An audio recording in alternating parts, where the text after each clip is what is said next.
a infraestrutura urbana, que eu já vou mostrar que informações são essas, e evidentemente a criminalidade no entorno. Tá? Então o que a gente fez? Para cada escola, nós traçamos um raio de 200 metros, e dentro desses 200 metros a gente conta quantos crimes aconteceram, a transeunte, a estabelecimento comercial, roubo de carro e tudo mais. Pegamos informações socioeconômicas dos habitantes daquela região e também informações da infraestrutura urbana. Quantos pontos de ônibus tem, quantos bares tem, o fluxo de pessoas que passam por ali, né, através da bilhetagem de ônibus. Então, várias fontes de informação, a gente coloca isso dentro de um modelo matemático também, e para que esse modelo matemático, processando ele, vai me dar os padrões que são semelhantes das escolas. Tá? Então, o que é um padrão? O padrão, para mim, vai ser uma coisa desse tipo. Então, aquele modelo, ele me devolve essas informações aqui, e aqui eu estou fazendo uma representação gráfica dela. Tá? Então, todos os pontinhos azuis escuros que vocês estão vendo aqui à esquerda, eles têm esse padrão aqui. Tá? Então, o que a gente está lendo nesse padrão? O fato de estar com a bolinha lá em cima significa que eu tenho muito ponto de ônibus ali, perto daquela escola, eu tenho fluxo de pessoas debaixo. Então, esse padrão aqui, ele me diz o que acontece no entorno. Tá? E o que a gente descobriu olhando esses padrões é um fato muito interessante, que é esse que eu estou mostrando aqui para vocês. Ó. Isso aqui são escolas públicas localizadas em regiões socioeconômicas privilegiadas, ou seja, regiões socioeconômicas do tipo A e B. Tá? Então, são regiões da cidade que, de fato, têm uma característica socioeconômica favorável. Tá? E olhando para essas escolas, esse padrão que a gente vê aqui está dizendo o seguinte para mim: se o leque que a gente está vendo está aberto aqui para o lado de baixo, significa que tem muito crime. E essa pontinha que a gente vê aqui em cima é o número de pontos de ônibus. E uma correlação muito interessante que a gente identificou é exatamente essa. Quer dizer, escolas que têm muito ponto de ônibus num raio de 200 metros dela, tem, em geral, esse leque aberto, ou seja, tem muito crime também. Então, existe uma correlação entre ponto de ônibus e criminalidade no entorno das escolas, certo? E uma outra coisa muito interessante que a gente descobriu é isso aqui, olha. As linhas em laranja são escolas que têm esse padrão, muito ponto de ônibus e muito crime, e consequentemente muito crime. E o que a gente observou é que nessas escolas o desempenho dos alunos é pior do que nas escolas onde tem pouco ponto de ônibus e consequentemente menos crime. Aí a gente, como bom matemático, na hora já pensa o seguinte: já sei resolver o problema da educação no Brasil. Vamos arrancar os pontos de ônibus. Os alunos vão melhorar. Então, obviamente, isso não faz o menor sentido. Estou vendo que existe uma correlação e não um efeito causal. O efeito causal pode ser outra coisa, por exemplo, o fato de ter muito ponto de ônibus pode trazer alunos de regiões periféricas, coisas do tipo, para estudar lá, porque tem uma facilidade de acesso. Exatamente. Então, assim, é esse tipo de coisa que a ciência de dados permite a gente fazer, né? A gente encontrar padrões e fazer perguntas que não seriam perguntas triviais. Né? Então, não seria fácil você descobrir uma correlação como essa, sem olhar para os dados e sem desenhar ferramentas específicas para isso. Tá bom? Bom, vou falar rapidamente aqui agora sobre esse outro projeto, outra frente de pesquisa que a gente desenvolve dentro do laboratório, que é a questão do controle do desmatamento ilegal. Né? Sabe que o desmatamento ilegal na região amazônica é um problemaço hoje em dia, e o IBAMA está tentando encontrar soluções para reduzir esse desmatamento. E uma das soluções que está sendo proposta pelo IBAMA, e que a gente está tentando convencer o IBAMA a não fazer isso, porque não precisa, é chipar a madeira. Né? Chipar uma árvore faz sentido, porque aquela árvore daquele tamanho, o cara, para cortar ela, precisa da autorização. Então, quando o engenheiro florestal vai lá dizer qual árvore que pode ser cortada, ele já chipa ela e acabou. Isso é perfeitamente factível. Agora, você imagina quando entra uma árvore dentro de uma serraria e ela vira caibro. Como é que você vai chipar caibro por caibro? Para poder traçar de onde a madeira veio? Não é viável. Então, o que a gente está querendo mostrar para o IBAMA é que você não precisa fazer isso. Se você tratar os dados de maneira correta e rigorosa, você vai conseguir controlar o desmatamento, como eu vou mostrar para vocês. Né? Então, qual é o objetivo desse projeto? É parecido com aquele do crime, só que agora é usar ciência de dados e inteligência artificial para tentar, de alguma forma, mitigar o desmatamento ilegal. Então, provavelmente vocês não saibam disso, mas o Brasil tem 3 sistemas de controle de transporte de madeira, né? O CISFOR, o SINAFOR, que é o maior deles, que pega praticamente todos os estados brasileiros, mas o Pará e o Mato Grosso, eles têm sistemas próprios. Então, eles têm o seu próprio controle de transporte de madeira, o que cria uma grande dificuldade no sistema como um todo, porque as bases de dados não são idênticas, as informações não são exatamente iguais, e aí para você fazer a integração e o controle do Brasil inteiro frente a 3 bases distintas é um desafio enorme. E isso é o exemplo daquilo que eu falei para vocês, que a agregação da informação, né, das bases, é um baita problema para a ciência de dados. Nós passamos 1 ano fazendo a integração desses 3 sistemas para gerar uma base única. Então foi uma baita dor de cabeça conseguir juntar todas essas informações de maneira consistente, eliminando alguns vieses de informação que eu vou mostrar para vocês daqui a pouco. Então, assim, deu muito trabalho gerar essas bases de maneira integrada. Né? Muito bem. E aqui, olha, coloquei aqui um pedacinho da base para vocês terem uma ideia do que ela é. Né? Então, a gente tem um identificador da transação, então cada linha que vocês veem aqui é um transporte de madeira. Tá? É um caminhão que está levando alguma coisa. Tá? Então, tem o nome de onde a madeira está saindo, o CPF ou CNPJ em geral, né? Geralmente é CNPJ, o estado, o município, latitude e longitude, né? De onde está saindo a madeira, para onde ela vai, o município, o tipo de mercadoria, que é a madeira serrada, ripa, né? Todas essas coisas, o nome científico da madeira. Então tem um monte dessas informações ali. Então, o volume em metros cúbicos, né, de madeira que está sendo transportada e assim por diante. Tá? E o valor que está sendo transportado. E aí então, depois desse ano inteiro para juntar essas 3 fontes de informação, nós começamos a fazer agora, recentemente, a análise exploratória desses dados. E rapidamente já começamos a identificar coisas muito interessantes. Que é o seguinte. Então aqui a gente tem a quantidade de madeira total, né, o volume total de madeira que sai de um manejo. O que é um manejo? O manejo é onde estão as toras, onde é cortada a madeira. Certo? Então, ou seja, é a fonte que bota a madeira no mercado. Né? É de lá que sai. Então, isso aqui é toda volume, né? Todo o volume que saiu desde 2006 até 2022. Tá? E aqui, olha, é o total de madeira transportada. Repara que aumentou nos últimos anos. Enquanto que a retirada da madeira caiu, o transporte aumentou. Isso já é algo muito estranho. Como é que pode tirar menos madeira e transportar mais?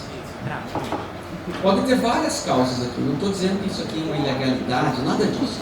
Mas também pode ser madeira transportada ilegalmente. Mas pode ser, por exemplo, que as serrarias têm pátios enormes lotados de madeira que agora eles começaram a transportar. Como está cortando menos, estão comercializando as coisas que estavam no pátio. Mas de toda forma, isso já levanta uma suspeita, algo estranho que deveria ser melhor investigado. Certo? E uma outra coisa muito interessante é que nós descobrimos isso aqui. Ó. Isso aqui são os DOFs, isso aqui é documento de origem florestal. Isso aqui é uma linha lá que eu mostrei para vocês os dados. Tá? E isso aqui são os DOFs que foram cancelados ao longo dos anos, né? Por mês, ao longo dos anos. Repara que teve alguns momentos que teve uns picos de cancelamento de DOF. Por que isso? Por que nesse mês aqui todo mundo resolveu cancelar DOF? Não se sabe, né? Os motivos desse monte de cancelamento. E você vê que parece ter um padrão meio que periódico, né, nesses cancelamentos. Então isso é algo a ser investigado, que é estranho. Isso aqui é a distância percorrida pela madeira. Né? Isso aqui é tora, tá bom? Só tora, não é madeira serrada nem nada.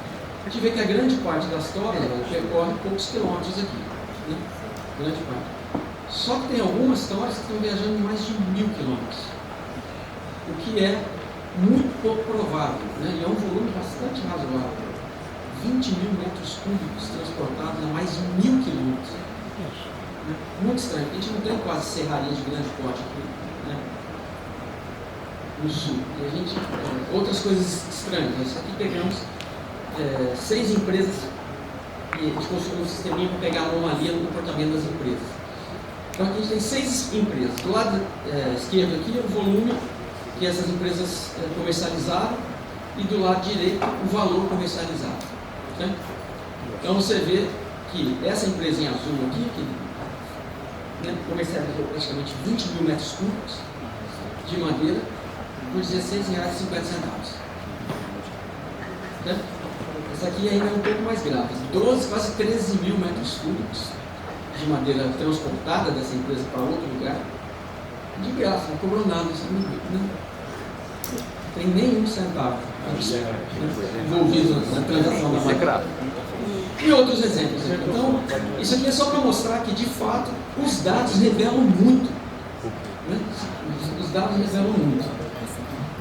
Uma outra coisa interessante, pegamos algumas cidades que a gente sabe que são cidades-chave, né, de comércio de madeira, como Porto Velho, e aqui toda a madeira que sai de Porto Velho. Veja que quase a grande maioria vem aqui para o sudeste do Brasil, para São Paulo, Rio de Janeiro e Espírito Santo. Né? E, em particular, se a gente pega aqui essa cidade aqui, Manoelândia, repara que ela está levando uma quantidade substancial de madeira em tora daqui para o Paraná. Né? O que é estranho que isso aconteça. Né? Porque aqui em Paraná tem o Porto de Paranaguá. Provavelmente ela está exportando essa madeira, certo? O que faria muito mais sentido ela soltar aqui para o Belém, que é mais perto. Então, assim, isso é um exemplo para vocês das análises exploratórias que a gente, brincando, depois de integrar as bases, começamos a olhar o que ela tinha, e só de olhar as informações que estão lá, a gente já começou a notar um monte de coisas estranhas. Né? E agora estamos entrando na fase de modelagem que eu expliquei para vocês. Eu ainda não tenho resultados de modelagem muito interessantes, porque nós começamos a fazer isso recentemente. Mas a gente já notou algumas coisas. Então isso aqui é a rede madeireira. Né? Isso aqui é a rede madeireira como um todo. E a gente, quando a gente aplica uma técnica de detecção de comunidades nessa rede, a gente vê que tem comunidades muito bem definidas e que orbitam em torno de um manejo só. O manejo acaba fornecendo madeira para aqueles caras todos ali. E uma das comunidades que a gente já notou, ela comercializa praticamente metade de todo o volume de madeira que tem sido comercializado no Brasil. Então, tem um conjunto de serrarias que, de fato, ditam a regra. Assim, eles conseguem fazer o que eles quiserem, porque metade da madeira passa pela mão deles. Então, nós vamos tentar construir modelos que me digam, que me tentem estimar qual é o estoque dessas serrarias, quanto ela deveria ter no pátio, para a gente poder fazer aquele balanço de carga. A gente viu que está desproporcional e ver se faz sentido ou não. Nós estamos fazendo uma modelagem para identificar quais são as cadeias, ou seja, desde que a madeira saiu do manejo até na lojinha que eu comprei uma ripa para colocar no meu quarto, né, por onde essa madeira pode ter passado. A gente não sabe exatamente por onde ela passou, mas a gente consegue construir modelos probabilísticos que me digam qual é o caminho mais provável dessa madeira.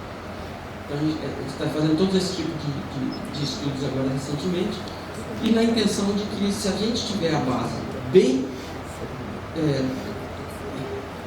não é nem regulada, bem vigiada pelo banco, ou seja, que as informações que estão sendo colocadas na base estão de fato corretas, a gente consegue praticamente saber tudo o que tem que acontecer. Eu sei quanto de madeira, qual madeira que vai sair, então eu consigo fazer o controle de carga dessa madeira, o balanço de massa dessas coisas, de modo que se o cara cortar uma árvore a mais, o sistema indicaria. Então, tem muita coisa que pode ser feita só com dados e com um custo muito, muito mais baixo do que tentar chipar todos os cargos aí comercializados no Brasil. Tá bom? Eu não vou ter tempo, já falei demais, não vou falar essa última parte do trabalho com o Supremo Tribunal Federal, mas agradeço mais uma vez o convite. Muito obrigado.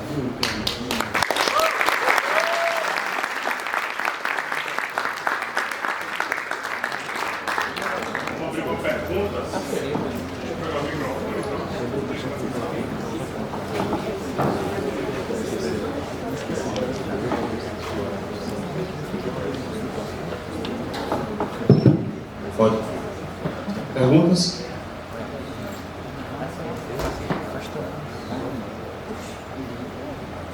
Alguém tem nenhuma pergunta? Alice. Qual o nome de escola? Eu sou a Alice, do Colégio Fantástico, e eu estava perguntando se os neurais têm como entrar em ciências neurais. Desculpa, eu não entendi a pergunta. Se redes neurais influenciam ciência dos neurais. Nesses modelos que a gente fez, aquele modelo de autoencoder, por exemplo, que eu mostrei para tentar gerar as representações das séries temporais de crime, aquilo é um modelo de rede neural. Né? Mais perguntas?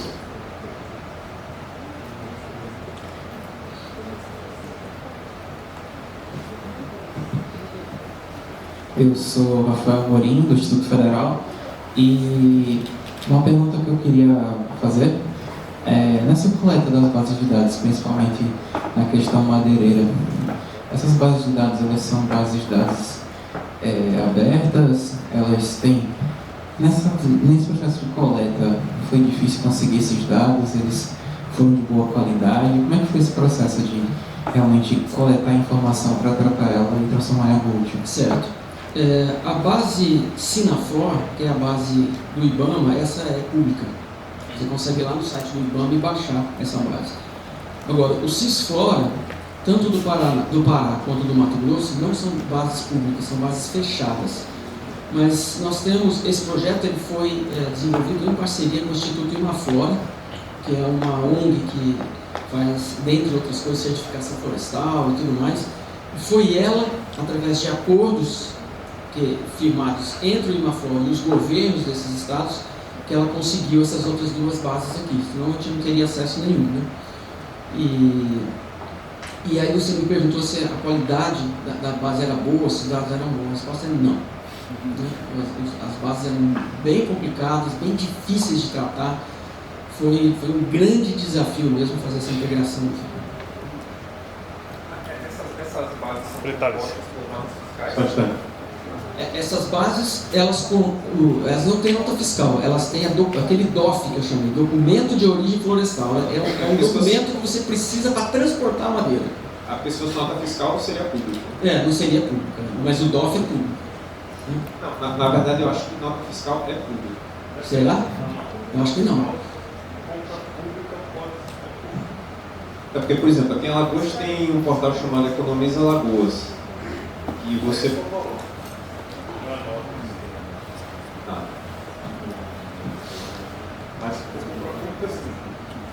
Próxima pergunta?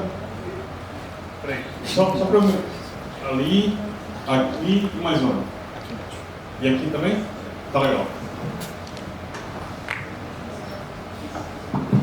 Boa tarde. Jaime, me fala como se Maceió. Eu queria saber um pouco mais sobre o hotstop que o senhor explicou na primeira parte. Hotspot. Isso aqui, os hotspots. Então, o hotspot a gente define como sendo um local onde a atividade criminal é intensa. O que significa intensa nesse caso? Pode significar pelo menos duas coisas: ou que tem muito crime, ou que existe uma periodicidade de crime. Pode não ser muitos, né? Mas sempre ocorre em intervalos de tempo relativamente bem espaçados. Então, a técnica que a gente usou para calcular esses hotspots é um pouco diferente, porque em geral o pessoal faz o quê? Conta, simplesmente conta quantos crimes teve naquela esquina e aí tenta revelar quais são as esquinas com a maior quantidade de crimes. Né? E isso são os hotspots. No nosso caso, a gente não faz isso. A gente faz uma decomposição matricial que leva em consideração as duas coisas: a quantidade de crimes, de fato, e também a frequência com que o crime acontece. Então, porque às vezes você pega uma esquina que tem 50 crimes, tem uma outra que só tem, sei lá, 5 crimes, mas esses crimes aconteceram uma vez por mês na mesma semana. Então tem alguma coisa estranha ali, esse local é perigoso naquela semana, você entende? Então a gente tem que modelar isso levando essas coisas todas em consideração. Sou João Batista, aluno do Colégio Fantástico. Eu queria perguntar como e quanto demorou para vocês conseguirem adquirir essa base de dados dos crimes? A base de dados dos crimes, ela é pública. Se você entra no portal de dados abertos da Secretaria de Segurança de São Paulo, essas bases estão todas lá, né? Então, conseguir os dados em si não foi muito complicado, não. O mais difícil foi tratá-los, porque, de novo, né, esses dados eles têm inconsistências, eles têm valores errados. A pessoa, quando vai preencher lá o boletim de ocorrência, não coloca o nome corretamente, não escreve um CEP corretamente, e aí o sistema que gera o Latin Long não consegue identificar. Então você tem crime que aconteceu no meio do Oceano Atlântico, por exemplo, né? Porque o cara colocou a informação errada de Latin Long ou alguma coisa do tipo. Então esse pré-processamento e limpeza da base realmente tem um trabalhozinho. Olá, professor, meu nome é Gustavo. Eu gostaria de saber se é possível já pensar em alguma outra atitude com base nos dados que foram coletados na pesquisa da Madeira, por exemplo. Vocês conseguem pensar em alguma outra coisa que pode ser feita? Da Madeira, você Isso. fala? Certo. Então, o que a gente está vendo nesses dados, né, do transporte de madeira é que, se o controle, né, da geração da informação for feito corretamente, a gente consegue ter um controle muito fino do que está sendo comercializado. Porque, assim, para você cortar uma árvore, você tem que ter autorização. E tem que ir um engenheiro florestal lá, ele mede a árvore, vê quantos metros cúbicos estimado vai ter. A serraria, ela tem que, obviamente, vai ter uma perda, né? Serra a madeira, perde um pouco, mas essa perda ela também é estimada por modelos matemáticos. A gente consegue saber mais ou menos para cada tipo de madeira quanto que perde. Então você note que seria possível, dado quanto que vai cortar, dado a perda que é inerente, quanto que poderia ser vendido. Então você pode até não saber que árvore que é o quê, mas se começar a entrar muita madeira, que nem a gente vê, que tem um troço esquisito no sistema, a gente conseguiria detectar, falar, tem alguma coisa errada nessa região aqui, está entrando madeira que não é para entrar, o balanço não está batendo. Então essa é a ideia do que a gente está querendo fazer. E mais do que isso, outra coisa importante que a gente já começou a descobrir com os modelos é que existem alguns atores chaves nessa história. Então, algumas serrarias que realmente fazem uma diferença enorme. Esses caras comercializam um volume enorme e eles fazem parte dessas cadeias, né? Desde que saiu lá do manejo, em algum momento passou por esses caras. Então, quando passa por esses caras, essa cadeia se torna uma cadeia bem relevante. Então, assim, estudar e controlar essas cadeias mais relevantes também já reduziria muito vamos dizer assim, a atividade ilegal, caso ela de fato exista. Eu não estou afirmando que existe nenhuma atividade ilegal, estou dizendo que seria possível detectar. Professor André, são duas perguntas. A primeira, eu achei muito legal esse trabalho das madeiras, né, esse caminho todo. E a gente sabe também, nessa questão ambiental, que tem uma outra atividade que é de pasto. Então, a minha pergunta vocês já tentaram ou já pensaram em fazer o cruzamento de dados entre a derrubada, né, de árvores e o aumento de pasto? Se sim, legal. E a segunda eu conheço um pouco esse sistema de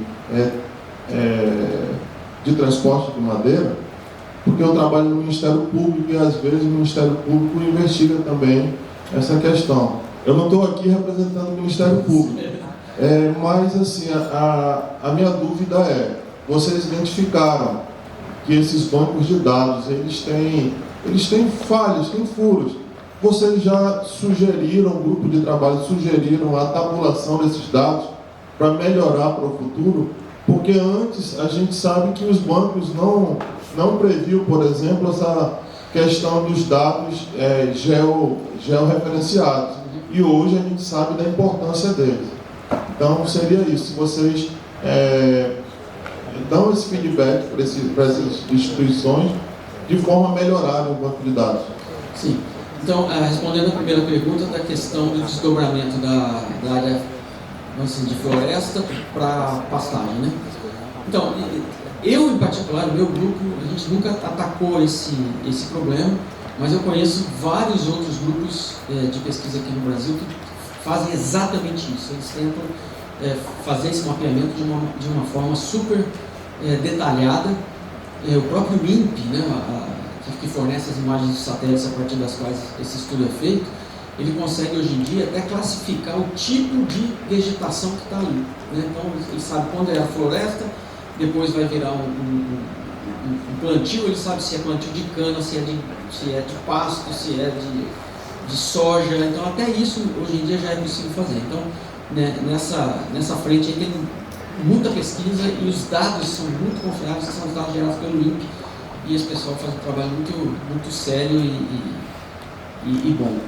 Com relação à segunda pergunta, da questão do feedback, a resposta é sim. A gente tem dado feedback para o IBAMA. Nós escrevemos recentemente a metodologia que nós usamos para gerar as bases, para unificar as bases, porque isso é muito importante. No futuro, se alguém quiser fazer, não tem que bater a cabeça como nós batemos, né? Então, nós fizemos isso e já enviamos isso para o IBAMA, para ele entender exatamente como essa integração é feita, caso eles queiram fazer lá.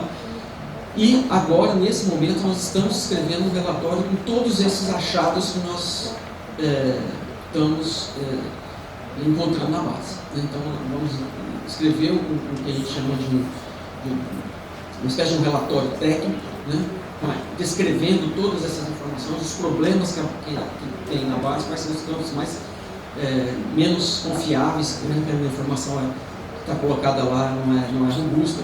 Então, tudo isso a gente está devolvendo isso para o IBAMA, né, para que eles tentem melhorar também.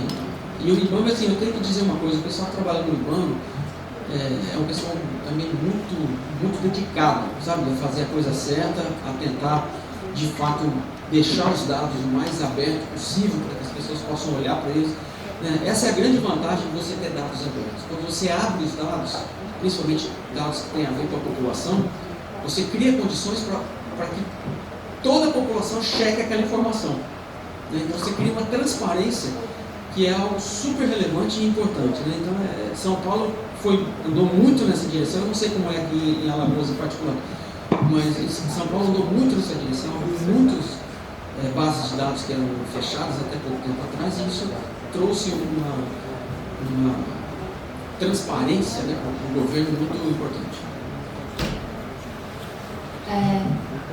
Meu nome é Léa Sofia, sou Colégio Fantástico, e eu queria saber mais ou menos quanto tempo demorou para desenvolver esse sistema de análise de dados dos crimes.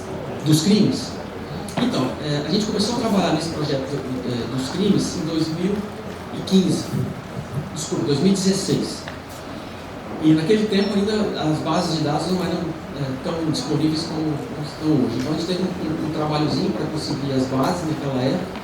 E o primeiro sistema que a gente fez foi em 2016, então levou em torno de 2 anos.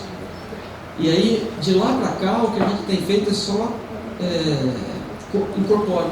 A gente tem tentado incorporar novas funcionalidades e novos mecanismos de extração de padrões em cima desses sistemas. Então, assim, quase que anualmente, a gente está soltando uma nova versão capaz de realizar análises mais sofisticadas e envolvendo mais variáveis. Então, a gente vem melhorando desde então. Meu nome é Gabriel Teodoro, do Colégio Fantástico, e minha dúvida é se eles colocam como se fossem rastreadores nas bandeiras e se, ao decorrer desse processo, demora muito ou encontram algumas falhas nesse processo. Então, atualmente eles não colocam esses rastreadores, é isso que eles estão planejando fazer, né, que é colocar chip na madeira, e evidentemente isso vai ter um alto custo, né? Essas coisas não são baratas. E o controle disso também não é fácil, né? É aquilo que eu falei: a hora que a tora chega na serraria, ela vira um monte de pedaços de carne, de ripa, como é que você vai chipar um por um para saber de onde que veio, né? Não acho que seja uma ferramenta viável. Na verdade é isso. Meu nome é Vinícius, eu sou estudante da Unidade Integrada Senai Benedito Bentes. E a minha pergunta é: como, sabendo os modus operantes da região, o que vocês fazem para poder otimizar a solução dos crimes? Do crime você está falando? Então, na verdade, o que acontece hoje em dia